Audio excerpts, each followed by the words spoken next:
Lecture class on Union Legislature, Lok Sabha and Rajya Sabha in details.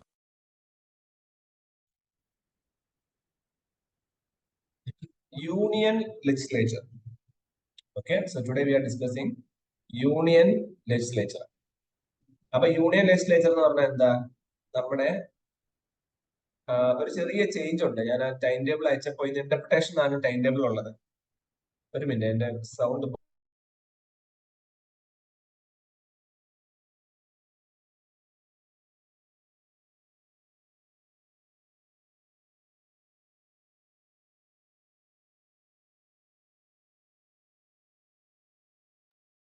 Yes okay.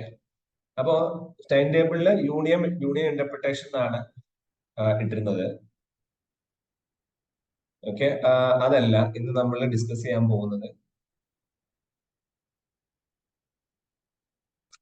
കോൺസ്റ്റിറ്റ്യൂഷന്റെ തന്നെ ബാക്കി ഒരു പോർഷനാണ്. Okay, ബാക്കി പോർഷൻ. അപ്പൊ ഇവിടെ യൂണിയൻ ലെജിസ്ലേച്ചർ ഇപ്പൊ ഇന്റർപ്രിട്ടേഷൻ എന്നുള്ള ആ ഒരു ടോപ്പിക്ക് നമ്മൾ ഇനി ഡിസ്കഷൻ ഇല്ല, അത് കഴിഞ്ഞു. നിങ്ങളൊന്ന് റിവൈസ് ചെയ്താൽ മാത്രം. എക്സാം പോയിന്റ് ഓഫ് വ്യൂവിൽ അത്രയാണ് നമ്മളോട് ചോദിക്കാം. അപ്പൊ ഇവിടെ ഉള്ളത് യൂണിയൻ ലെജിസ്ലേച്ചർ. അപ്പൊ നമ്മുടെ സെൻട്രൽ ഗവൺമെന്റിനെ കുറിച്ചാണ്. സെൻട്രൽ ഗവൺമെന്റ് എന്ന് പറയുമ്പോൾ തന്നെ നിങ്ങൾക്ക് അറിയാം, it is about the parliament.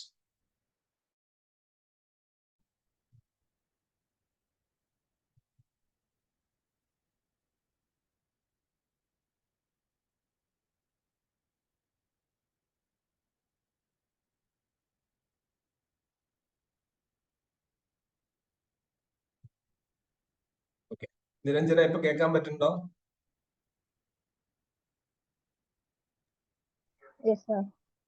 Okay, എന്റെ നെറ്റ് എന്തോ ഒരു ചെറിയ ഇഷ്യൂ വന്നിട്ടുണ്ട്.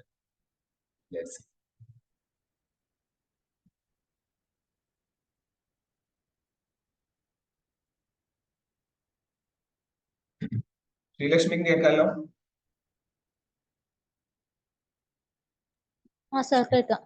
വൈഷ്ണവി കേൾക്കാമോ?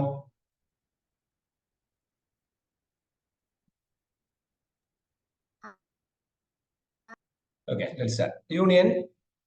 Union legislature. അപ്പൊ പാർലമെന്റ് എന്ന് പറഞ്ഞാൽ യൂണിയൻ ഗവൺമെന്റ് ആണ്. ഈ ലെജിസ്ലേച്ചർ എന്നുള്ളതിന്റെ മീനിങ് എന്താണ്? നിയമം ഉണ്ടാക്കുന്ന ആൾക്കാരെന്നാണ്. ഇത് law making body, law makers ആണ്. അപ്പം യൂണിയൻ ഗവൺമെന്റിന്റെ ലോ മേക്കിംഗ് ബോഡി എന്ന് സിമ്പിൾ ആയിട്ട് പറയാം. അതിപ്പോ എവിടെയാണ് ഉണ്ടാവുക? അത് പാർലമെന്റ് എന്നുള്ള ഒരു ബിൽഡിങ്ങിന്റെ ഉള്ളിലാണ് ഉണ്ടാവുക. അപ്പൊ പാർലമെന്റിന്റെ അകത്താണ് എന്തുണ്ടാവുക? നിയമനിർമ്മാണങ്ങളെല്ലാം ഉണ്ടാവുക. So the parliament is the one who is making law for the welfare of the state. And this parliament definitely have two houses plus president. But parliament is equal to എന്ന് ചോദിച്ചാൽ പ്രസിഡന്റ് പ്ലസ് 2 ഹൗസസ് എന്നാണ് പറയാം. അല്ല building മാത്രമല്ല, പ്രസിഡന്റും പാർലമെന്റിന്റെ ഭാഗമാണ് എന്നുള്ള കാര്യം ഓർമ്മയുണ്ട്. ഒരു ക്വസ്റ്റ്യൻ എക്സാമിന് ചോദിച്ചതാണ്, what do you mean by parliament ചോദിച്ചിട്ട് option A Lok Sabha and Rajya Sabha, option B president and Lok Sabha and Rajya Sabha. അപ്പം നമ്മൾ പെട്ടെന്ന് പാർലമെന്റ് കേൾക്കുമ്പോൾ ലോകസഭ ആൻഡ് രാജ്യസഭ എന്ന് പറഞ്ഞ് എ ടിക്ക് ചെയ്യും, പക്ഷെ അത് തെറ്റാ. ഏതാ ശരിയായ ആൻസർ? പ്രസിഡന്റിന്റെ കൂടെ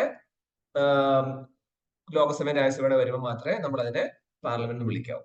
സോ ഈ ലോകസഭയും രാജ്യസഭയും കൂടെ ബേസ് ചെയ്യുന്ന ഈ ഒരു parliament article 79 to 123 of part 5 of the constitution.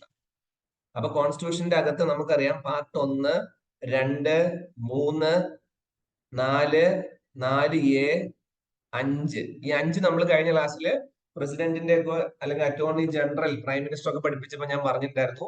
അതിന്റെ ബാക്കിയായിട്ടാണ് ഇപ്പൊ ഞാൻ പറയുന്നത്. സോ ആ ഒരു നോട്ടിന്റെ ബാക്കിയായിട്ട് ഇതിനെ കണ്ടിന്യൂ ചെയ്ത് വെച്ചേക്കും കേട്ടോ. അപ്പം ആർട്ടിക്കിൾ 79 തൊട്ട് 123 വരെ പാർട്ട് 5 ഓഫ് ദ കോൺസ്റ്റിറ്റ്യൂഷനിലാണ് ഈ സാധനം. Okay okay, so that is parliament. അപ്പൊ പാർലമെന്റിനെ കുറിച്ചൊരു ബേസിക് സംഭവം. അപ്പൊ ഇതിൽ എന്തൊക്കെ ഹൗസുകളുണ്ട്? ലോകസഭ, ദെൻ രാജ്യസഭ. അപ്പൊ അതിന്റെ വേറൊരു പേരൂടെ ഉണ്ട്, house of the people, council of States. അപ്പം ലോകസഭ എന്ന് പറഞ്ഞാൽ എന്താ? House of the people. Rajya Sabha എന്ന് പറഞ്ഞാൽ എന്താ? Council of States.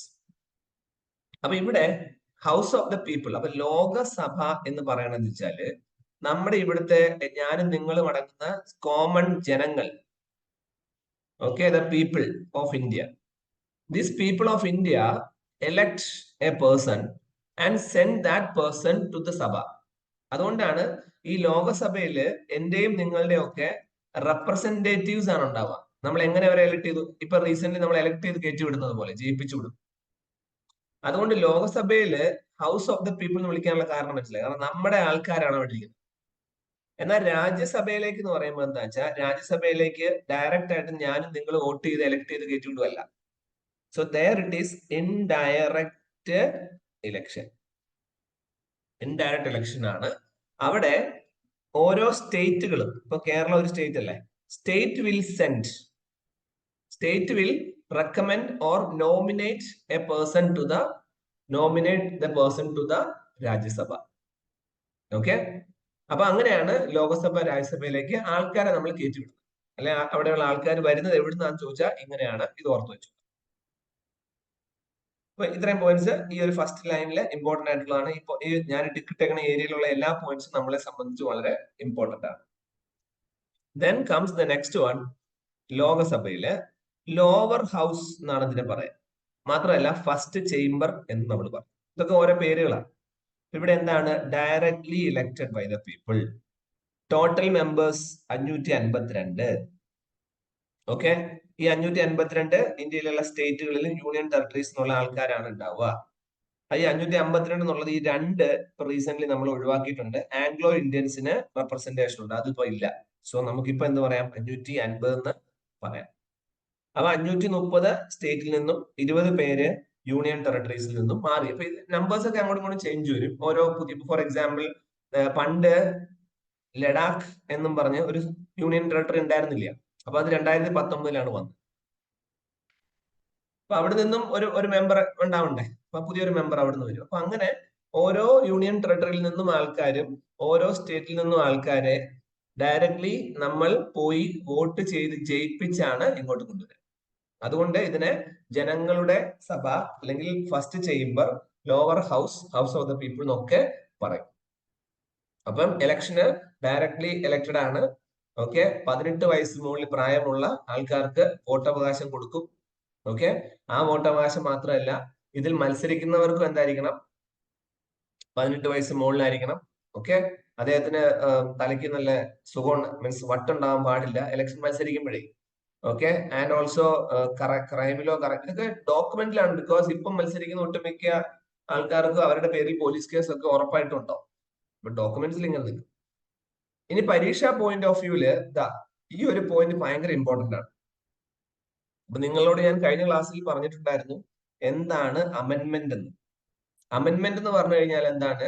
എഡിറ്റ് ചെയ്യുക അല്ലെങ്കിൽ മാറ്റം വരുത്തുന്ന ബില്ലുകളെയാണ്. 1987 61ാമത്തെ അമെന്റ്മെന്റില് 21 വയസ്സ് വരെയുള്ളവർക്ക് അന്ന് വോട്ട് ചെയ്യാൻ പറ്റുള്ളായിരുന്നു. ആ പ്രായം താത്തി 18 വയസ്സ് ആയാൽ വോട്ട് ചെയ്യാമെന്ന് വന്നു.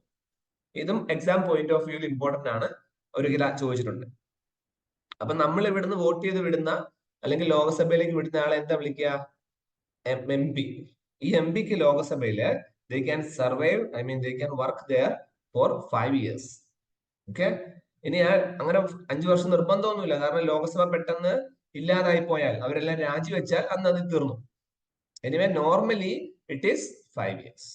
ഓക്കെ, അപ്പൊ 5 yearsല് ചിലപ്പം നമ്മുടെ ഇന്ത്യയില് ഇപ്പൊ നമ്മൾ ഒരു ക്ലാസ് പഠിച്ച ഓർമ്മയുണ്ടോ? എമർജൻസി. ഓക്കെ, യുദ്ധം ഉണ്ടായി, വാറൊക്കെ വന്നു, നാഷണൽ എമർജൻസി വന്നാൽ വീണ്ടും ഇലക്ഷൻ നടത്താനൊന്നും പറ്റത്തില്ല. ചിലപ്പോൾ അങ്ങനെ വരുന്ന കേസിൽ ഈ 5 വർഷം കുറച്ചുകൂടെ എക്സ്റ്റെൻഡ് ചെയ്ത് പോകാനുള്ള സാധ്യതയുണ്ട്. ഓക്കെ, അപ്പൊ ഇത്രയും പോയിന്റ്സ് ഈ ഒരു സ്ക്രീനിൽ നിന്ന് നമുക്ക് പഠിക്കാനുള്ള ഇമ്പോർട്ടന്റ് പോയിന്റ്സുകളാണ്. ഓർത്ത് നോക്കുക. ജസ്റ്റ് ഒന്ന് റിവൈസ് ചെയ്യാം. ഒന്ന്, പാർലമെന്റ് എന്ന് പറഞ്ഞാൽ എന്താണ്? പ്രസിഡന്റ് ഒക്കെ ഉണ്ട്, ഏതൊക്കെ ആർട്ടിക്കിൾ ആണ് വരിക? ഓക്കെ, അതിൽ എത്ര സഭയുണ്ട്, ആ സഭയുടെ പ്രത്യേകതകൾ. പിന്നെ എന്താ ഉള്ളത്? നമ്മള് അത് എത്ര മെമ്പേഴ്സ് ഉണ്ടെന്നുള്ള കണക്കുകൾ എടുത്തു.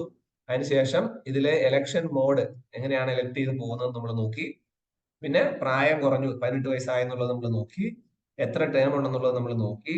പിന്നെ എക്സ്റ്റെൻഡ് ചെയ്യുന്ന എന്തെങ്കിലും സാഹചര്യമുണ്ടോ എന്നുള്ളത് നമ്മൾ നോക്കി. ഓക്കെ, ഇത്രയും പോയിന്റ്സ് ഞാൻ ഈ പറഞ്ഞത് നന്നായിട്ട് മനസ്സിലാക്കണം. സോ നിരഞ്ജനയ്ക്ക് എന്തെങ്കിലും സംശയമുണ്ടോ ഇത്രയും പറഞ്ഞതില്?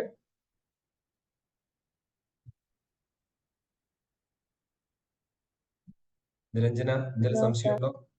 ഇല്ല. Sreelakshmi? No, sir. Vaishnavi? No, sir. അഥവാ നിങ്ങൾക്ക് വോയിസ് കിട്ടുന്നില്ലെങ്കിൽ നിങ്ങൾ ചാറ്റ് ബോക്സിൽ ഞാൻ ചോദിക്കുമ്പം യെസ് നോ എന്നിട്ടാണ്. ഇതിൽ ഒരു ഓപ്ഷൻ ഉണ്ട്. ഇതില് നിങ്ങൾ നോക്കിയാൽ മനസ്സിലാവും. ചാറ്റ് ബോക്സിൽ സ്മൈലി ഉണ്ട്. സ്മൈലി മനസ്സിലാവുന്നുണ്ടോ? ചാറ്റ് ബോക്സിൽ നിങ്ങൾക്ക് സ്മൈലി ഉണ്ട്. അപ്പൊ അതിൽ തമ്പ് എന്നൊരു സ്മൈലി, തമ്പ്. അപ്പൊ തമ്പൊക്കെ ഇട്ടാലും മതി കേട്ടോ. അപ്പൊ ഞാൻ ചോദിക്കുമ്പം ഞാനിപ്പോ ഇടുന്ന തമ്പാണ്. അപ്പൊ അതുപോലെ നിങ്ങൾക്ക് തമ്പിട്ടാലും മതി. അപ്പൊ എനിക്ക് മനസ്സിലാവും. ഓക്കെ, എല്ലാവരും ഒരു തമ്പിടുവോ ചാറ്റ് ബോക്സിൽ? നിങ്ങൾക്ക് പഠിക്കാൻ അത് മനസ്സിലായി നോക്കാം.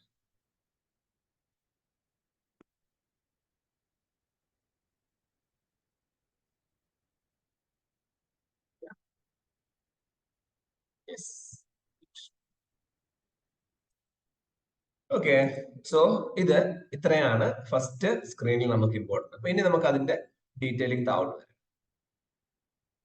Okay, territorial. അപ്പോ നമുക്കറിയാം ജനങ്ങളിൽ നിന്ന്, ഫോർ എക്സാമ്പിൾ നമ്മളിപ്പോ കേരളത്തിൽ നമുക്ക് 14 ജില്ലകൾ, 14 ഡിസ്ട്രിക്ട്സ്. ഈ 14 ജില്ലകളിൽ നിന്ന് ഒരു ജില്ലയ്ക്ക് ഒരാള് എന്നല്ല ചിലപ്പോൾ ഉണ്ടാവും. ജില്ലയായിട്ട് അതിന് ബന്ധമില്ല. അപ്പൊ ശരിക്കും പറഞ്ഞാൽ നമ്മൾ എന്ത് ചെയ്യുന്ന വെച്ചാൽ ഈ 14 ജില്ലയില് ഇപ്പൊ ഫോർ എക്സാമ്പിൾ തൃശ്ശൂർ എന്നൊരു ജില്ലയുണ്ട്. ഈ തൃശ്ശൂർ എന്നുള്ള ആ ഒരു വലിയ ജില്ലേനെ, ഒരു തൃശ്ശൂർ ഇത്രയും വലിയ ജില്ലയാണെങ്കിൽ അതിനെ നമ്മളിങ്ങനെ 4ആയിട്ട് മുറിച്ചു എന്നായിരിക്കും. 1, 2, 3, 4 4ആയിട്ട് മുറിച്ചു. അങ്ങനെ മുറിച്ചിട്ട് നമ്മൾ എന്ത് ചെയ്യുവാണ്? നമ്മൾ ആ മുറിച്ചിട്ട്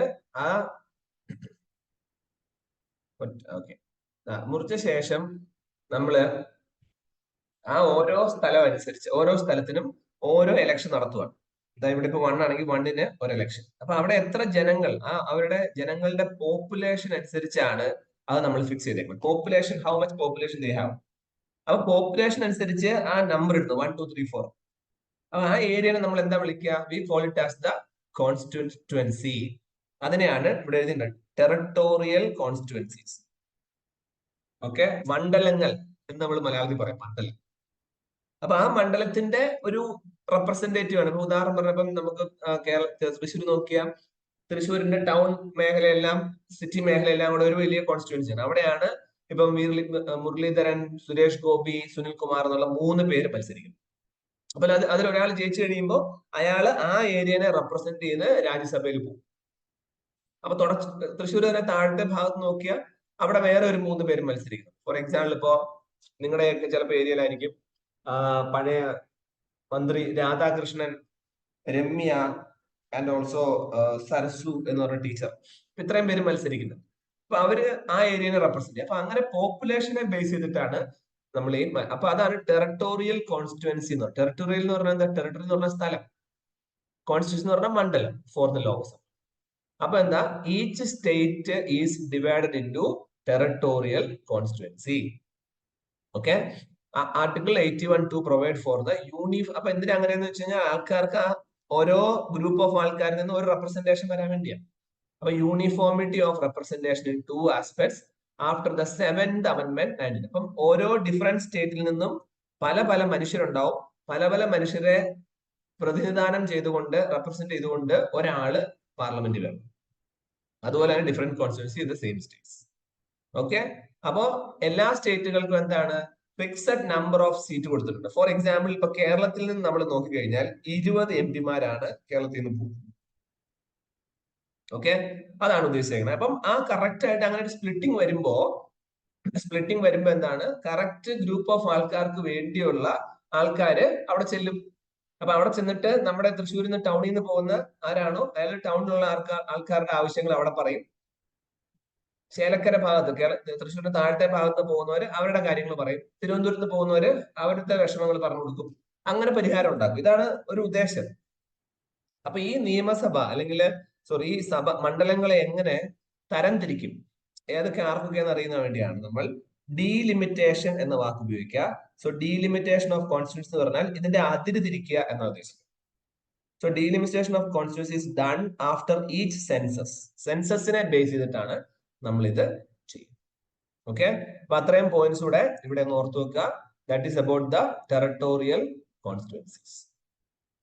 ഓക്കെ, ആ പോയിന്റ്സ് എല്ലാവർക്കും ക്ലിയർ ആയെന്ന് ഞാൻ വിചാരിക്കുന്നു. നൗ അങ്ങനെ നമ്മൾ ഇവിടെ നിന്ന് പാർലമെന്റിൽ നമ്മൾ ജയിപ്പിച്ച് കുറെ പേരെ വിട്ടു. അപ്പൊ ലോകസഭയിലേക്ക് കുറെ എം പിമാര് ഇങ്ങനെ വരുക. ഓക്കെ, സോ ദാറ്റ് മീൻസ് ഒരു 550 MPs മെമ്പർ ഓഫ് പാർലമെന്റ് ഇതുപോലെ ജയിച്ചു. 550 പേര് 20 പേര് കേരളത്തിൽ നിന്നാണ് നിങ്ങൾക്ക് അറിയാം.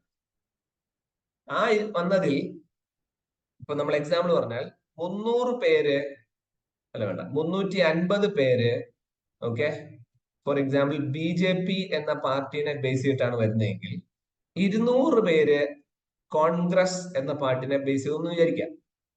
വേറെ പല പാർട്ടിക്കാരും വരും, എന്നാലും ഇങ്ങനെ വിചാരിച്ചാണ്. അപ്പൊ എത്രയായി? 350 പ്ലസ് 200 550. ഓക്കെ, അപ്പൊ ഈ പറഞ്ഞ 350 പേര് ജയിച്ചു വരുമ്പോൾ ആ ലോകസഭയിലെ മജോറിറ്റി അവരല്ലേ? മജോറിറ്റി അവരായിരിക്കും. വൈഷ്ണവി അല്ല സോറി നിരഞ്ജന, എന്റെ സൗണ്ട് കേൾക്കാം, ബ്രേക്ക് ആയടാ.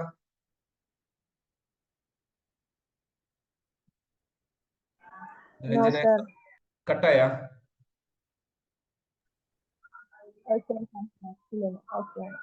ഇപ്പൊ ഓക്കെ ആണോ?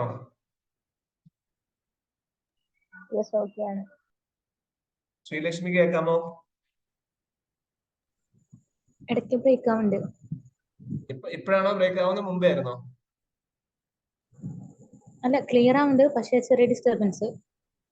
ഇപ്പം പറയുന്ന ഓക്കെ ആണോ? ഓക്കെയാണ്. ശരി.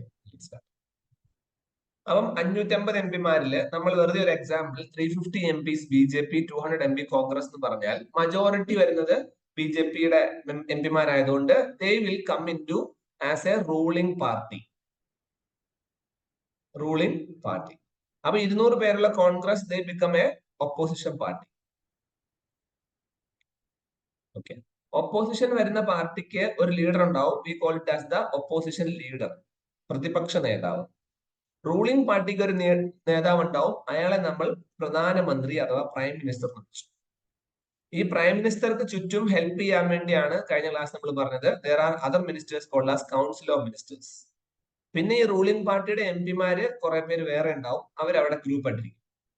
അപ്പൊ ഇതുപോലെ തന്നെ എന്താണ്, ഒപ്പോസിഷൻ ലീഡറിന്റെ ചുറ്റും അയാളുടെ ഏകദേശം 199 പേരുള്ള മറ്റ് MPമാര് അവിടെ ഇരിക്കും. ഇതാണ് സിസ്റ്റം. അപ്പൊ ഇങ്ങനെ വരുന്ന റൂളിംഗ് പാർട്ടിയിൽ നിന്നും ഓപ്പോസിഷൻ പാർട്ടിയിൽ നിന്നും ഒരാളെ നമ്മൾ എന്ത് ചെയ്യുന്നു വെച്ച് കഴിഞ്ഞാൽ സ്പീക്കർ ആയിട്ട് അപ്പോയിന്റ് ചെയ്യും.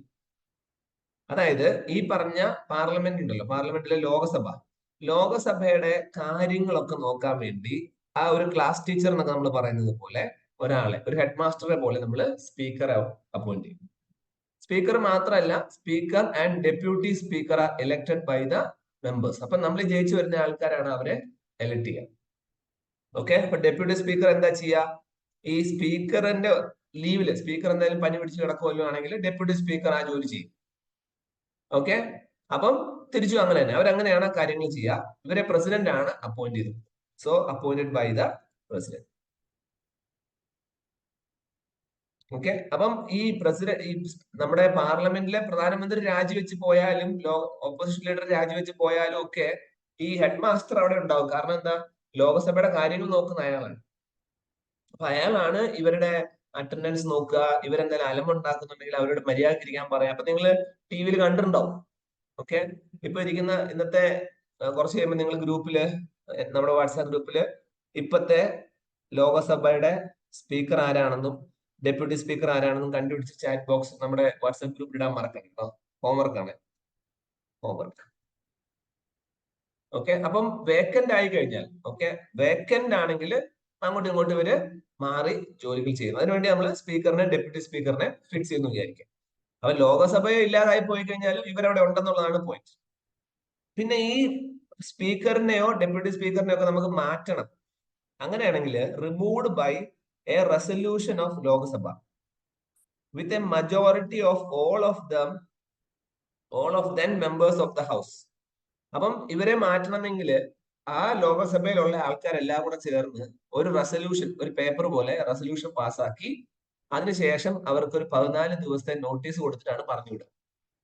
അപ്പൊ ഇവർക്ക് ഒരു ശരിക്കും പറഞ്ഞ ഒരു സർക്കാർ ഉദ്യോഗസ്ഥനെ പോലെയാണ് സ്പീക്കറും ഡെപ്യൂട്ടി സ്പീക്കറും ഉണ്ടാവുക. അതുകൊണ്ട് തന്നെ ഇവർക്ക് കൊടുക്കുന്ന സാലറി എവിടുന്ന വരിക? കൺസോളിഡേറ്റഡ് ഫണ്ട് ഓഫ് ഇന്ത്യ എന്നാണ് സാലറി. അപ്പൊ ഇവര് പാർലമെന്റിലെ മെമ്പർ ആണെങ്കിലും ഇവർക്ക് വോട്ട് ചെയ്യാനുള്ള അവകാശങ്ങളൊന്നും കൊടുക്കത്തില്ല. വോട്ടവകാശം ഒന്നും അവർക്ക് ഇല്ല, MHMPമാരെ. ഓക്കെ, അപ്പൊ ഇത്രയും പോയിന്റ്സ് ഓർത്തു വെക്കുക. Speaker, deputy speaker of Lok Sabha. Okay, ഇത്രയും കാര്യങ്ങള് മറന്നു പോകണ്ട. പിന്നെ അതിന് താഴെയുള്ള കുഞ്ഞു പോയിന്റ്സ് ആണ്. So I will give you the PDF notes. അത് നിങ്ങൾ വായിച്ച് പഠിച്ചാൽ മതി. ഓക്കെ, പിന്നെ ലിസ്റ്റ് ഓഫ് കുറെ സ്പീക്കർമാരുടെയാണ്, വേണമെങ്കിൽ വായിക്കാം. ആദ്യത്തെ speaker 50 to 56 Ganesh Vasudeva Mavalankar. Recent ആയിട്ടുള്ള ആളെയാണ് ഞാൻ കണ്ടുപിടിക്കാൻ പറഞ്ഞത്. അത് നിങ്ങൾ കണ്ടുപിടിച്ച് കിട്ടാം. ഇനി ഒരു പ്രത്യേക പദവിയും കൂടെ പറയുന്നുണ്ട്. That is about the pro tem speaker. ഇതും കഴിഞ്ഞ എക്സാമിന് ചോദിച്ചിട്ടുണ്ടായിരുന്നു. What is A pro tem speaker? ആ പ്രോട്ടം സ്പീക്കർ എന്ന് പറഞ്ഞാൽ വേറെ ഒന്നുമില്ല. അപ്പോ നമുക്കറിയാം, ഇപ്പൊ ഒരു ഇലക്ഷൻ ഇപ്പൊ ഇലക്ഷൻ നടന്നുകൊണ്ടിരിക്കുകയാണ്. അപ്പൊ നിലവിൽ ലോകസഭയിലെ അടുത്ത ജയിച്ചു വരുന്നവരാണ് പുതിയ സ്പീക്കറൊക്കെ ആയിട്ട് വരിക, അല്ലെ?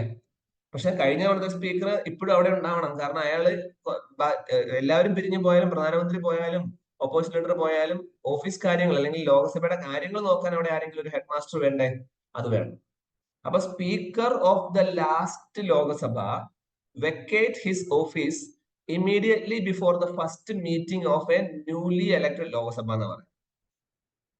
അതായത് ലാസ്റ്റ് ലോകസഭ ഇപ്പൊ ഫോർ എക്സാമ്പിൾ നമ്മളിപ്പോ എക്സാമ്പിൾ പറഞ്ഞു കഴിഞ്ഞാൽ, ഇപ്പൊ നമ്മുടെ ഇന്ത്യയിൽ NDA ഗവൺമെന്റ് ആണ് ഭരിക്കുന്നത്. അപ്പൊ അവർ ഇലക്ഷൻ ജയിക്കാൻ പോവാണ്. അപ്പൊ അവര് ഇലക്ഷന് മത്സരിക്കുന്നു, കോൺഗ്രസ് മത്സരിക്കുന്നു. അപ്പൊ അടുത്താണ് കോൺഗ്രസ് ആണ് ഇന്ത്യയിൽ ജയിക്കുന്നതെന്ന് വിചാരിച്ചോ. അങ്ങനെ കോൺഗ്രസ് ജയിച്ചു അവരവിടെ സ്പീക്കറുമായിട്ട് വരും. അപ്പൊ നേരത്തെ ഒരു സ്പീക്കർ അവിടെ ഇരിപ്പുണ്ടല്ലോ, അയാൾ എന്ത് ചെയ്യുന്ന വെച്ച് കഴിഞ്ഞാൽ അയാൾ പോയിട്ട് പുതുതായിട്ട് ജയിച്ചു വന്ന പാർട്ടിക്കാര് ഒരു സ്പീക്കറെ അപ്പോയിന്റ് ചെയ്യും. അപ്പം പുതിയതായിട്ട് ജയിച്ചു വന്ന് പാർലമെന്റിലേക്ക് വരുന്ന ആ ഒരു ഗ്യാപ്പ് സമയമുണ്ടല്ലോ, കുറച്ച് സമയം വേറെ ആരെങ്കിലും അവിടെ തൽക്കാലത്തേക്ക് ഒരു ജോലിക്ക് വേണ്ടേ? അതിനെയാണ് നമ്മൾ എന്ത് പറയാ? ഒരു പ്രോട്ടം സ്പീക്കർ എന്ന് പറയുന്നത്. അപ്പൊ ഇവിടെ എഴുതിയേക്കുന്നുണ്ടോ? The speaker of the last Lok Sabha vacate, office vacate ചെയ്തു. എപ്പോ? Immediately before the first meeting of newly elected. പുതിയ ആൾക്കാർ വരുന്നതിന് മുന്നേ അയാൾ ഓഫീസിൽ നിന്ന് പോകും. അപ്പം എന്ത് ചെയ്യും? The president appoint A member of Lok Sabha. ഏതെങ്കിലും ഒരുത്തിനെ പിടിച്ച് പെട്ടെന്ന് സ്പീക്കർ ആക്കി വെക്കും. അതിനെയാണ് പ്രോ ടേം സ്പീക്കർ എന്ന് പറയുന്നത്. അപ്പൊ അങ്ങനെ വെറുതെ പുതിയ ഒരുത്തിനെ ആയിരിക്കില്ല, എപ്പോഴും സീനിയർ മോസ്റ്റ് ഒരാളെ ആയിരിക്കും. കാരണം എല്ലാത്തിനെ കുറിച്ചും പണി അറിയാവുന്ന ഒരുത്തിനെ തൽക്കാലം പിടിച്ചു വെക്കുന്നുള്ളു.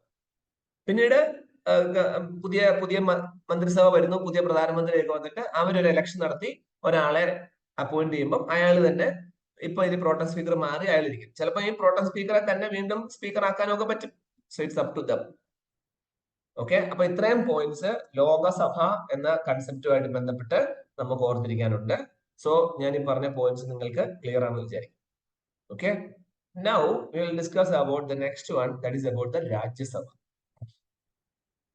രാജ്യസഭ ഇൻട്രസ്റ്റിംഗ് ആണ്. രാജ്യസഭ എന്ന് പറയുമ്പോ രാജ്യം എന്ന് പറഞ്ഞാൽ എന്താ? സ്റ്റേറ്റ്സ്. അപ്പം അവരുടെ സഭ. അപ്പൊ കേരളത്തിന്റെ കുറച്ച് ആൾക്കാരെ നമ്മൾ അങ്ങോട്ട് പറഞ്ഞു. അപ്പൊ എങ്ങനെ പറഞ്ഞുവിടും? നോമിനേറ്റ് ചെയ്യാന്ന് ഞാൻ പറഞ്ഞു. ഇലക്ഷൻ ഒന്നുമില്ല. അതുപോലെ തമിഴ്നാട് അവരുടെ കുറച്ച് ആൾക്കാരെ പറഞ്ഞുവിടും, കർണാടകക്കാര് അവരുടെ കുറച്ച് ആൾക്കാരെ പറഞ്ഞുവിടും. അങ്ങനെ ഓരോ സ്റ്റേറ്റിന്റെയും ആൾക്കാർ അവിടെ പോകും. അതുകൊണ്ട് ഇതിനെ സെക്കൻഡ് ചേംബർ അല്ലെങ്കിൽ അപ്പർ ഹൗസ് എന്ന് വിളിക്കും. അപ്പൊ ഇവിടെ എന്താണ്? റെപ്രസെന്റേഷൻ ഓഫ് സ്റ്റേറ്റ്, അല്ലാതെ ജനങ്ങളല്ല. മൊത്തം ആൾക്കാരുടെ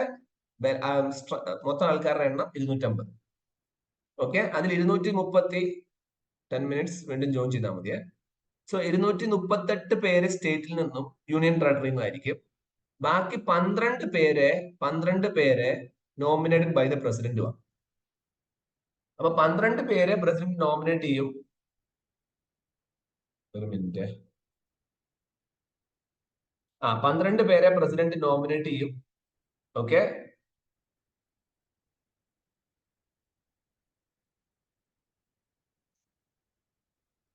നിങ്ങളുടെ ഫോണില് ഞാനിപ്പോ എന്റെ ക്ലാസ് ഇപ്പം നിങ്ങൾ സൂം ചെയ്ത് കാണാമെന്ന് പറഞ്ഞല്ലോ. അപ്പൊ നിങ്ങൾ സൂം ചെയ്യുമ്പോൾ സൈഡ് കട്ടായി പോകുന്ന പോലെ തോന്നുന്നുണ്ടെങ്കിൽ നിങ്ങൾക്ക് നിങ്ങളുടെ ഫോൺ പോർട്രേറ്റിൽ നിന്ന് മറ്റേ സ്ക്രീൻ റൊട്ടേഷൻ ഇട്ട് കഴിഞ്ഞാൽ ചെരിച്ചു വെക്കാലോ. അപ്പൊ ഇങ്ങനെ ഫോൺ ചെരിച്ചു വെച്ചാ എന്നിട്ട് സൂം ചെയ്താൽ കുറച്ചുകൂടെ നന്നായിട്ട് കാണാൻ പറ്റും കേട്ടോ. അപ്പം അങ്ങനെയൊക്കെ ഡൗട്ട് വല്ലതും ഉണ്ടെങ്കിൽ അങ്ങനെ ചെയ്തു നോക്കാം. ഫോൺ കുറച്ച് ശരിച്ചു നോക്കുക. നമ്മൾ നേരെ പോർട്രേറ്റ് അല്ലാതെ ലാൻഡ്സ്കേപ്പ് എന്നുള്ള മോഡിൽ വെച്ചിട്ട് നോക്കിക്കഴിഞ്ഞാൽ എന്റെ നോട്ട് കൃത്യമായിട്ട് കാണാം. അങ്ങനെ നിങ്ങൾ നോക്കി പഠിച്ചോ. യെസ്. അപ്പോ 12 നോമിനേറ്റഡ് ബൈ ദ പ്രസിഡന്റ്. അപ്പൊ നോമിനീസ്, അപ്പൊ സ്വാഭാവികമായിട്ട് ഞാൻ പറഞ്ഞു, അപ്പൊ ഈ പ്രസിഡന്റ് നോമിനേറ്റ് ചെയ്യുന്ന ചുമ്മാ വഴിയെ പോകുന്ന ആൾക്കാരെ പിടിച്ച് നോമിനേറ്റ് ചെയ്യാൻ പറ്റില്ല. അവര് ചില മേഖലകളിൽ അവരുടെ കഴിവ് തെളിയിച്ചായിരിക്കും. Distinguished themselves in the field of literature, art, social science, service etcetera.